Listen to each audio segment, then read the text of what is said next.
So we've entered two different types of data into our Excel worksheet. We got text, represented through our headers. We got numeric data. This is all the numbers out there that represent the different spend and different amounts that I've spent on my bills for the various months. Now I want to talk a little bit about dates. I had mentioned just really briefly in the earlier lecture about numbers that dates to Excel are really numbers as well. Let's take a look. Now I do have a form of a date in here. I've got headers, Jan, Feb, and Mar. Those are date values, but they're not complete date values. You know what? I wanted to say January 2016, February 2016, March 2016. This is really simple to do. All I'm going to do is click into one of these values, such as B4, which contains January. I'm going to double click. I want to edit that value. I'll double click. My cursor's now inside of that cell, B4, and I'm going to type in hyphen 2016. There we go. I'll hit my enter key. What do you think? It's not exactly what I typed in. I got January 16. It's 2016. What else changed about it? Well, it's right aligned. Remember, Excel recognizes dates and it recognizes them as being a numeric value.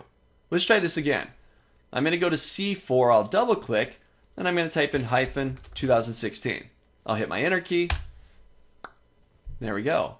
I've got a date. Excel is recognizing this as a date, and I can tell because it's right aligning it now, because it treats dates like numeric data. Let's try it one more time. Here comes March, double click, hyphen 2016, hit my enter key, and I've got my Mar 16.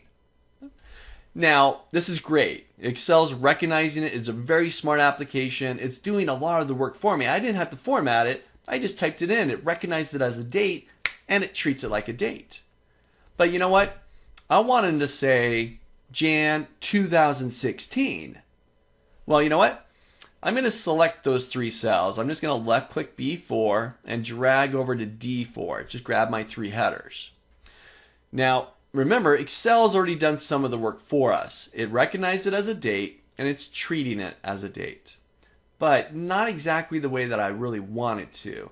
Although what they've given me is completely fine. We could keep it that way and call it good. But I'd like it to say 2016.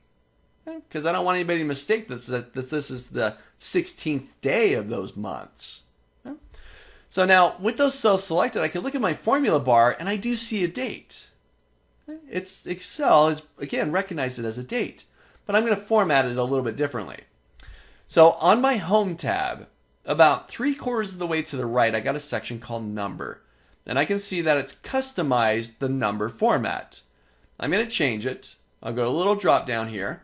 And I'm going to go down to More Number Formats. This opens up my Format Cells window. And in here I can see it's a custom category format. And it's using MMM, an abbreviation of the month, 3-letter abbreviation, hyphen YY. And it's an abbreviation of the year, 2 digits. Now I like it to be a full-fledged 4-digit year. So all I'm going to do is hop up here where it says type and it gives me the example MMM-YY. And I'm just going to add 2 more Y's.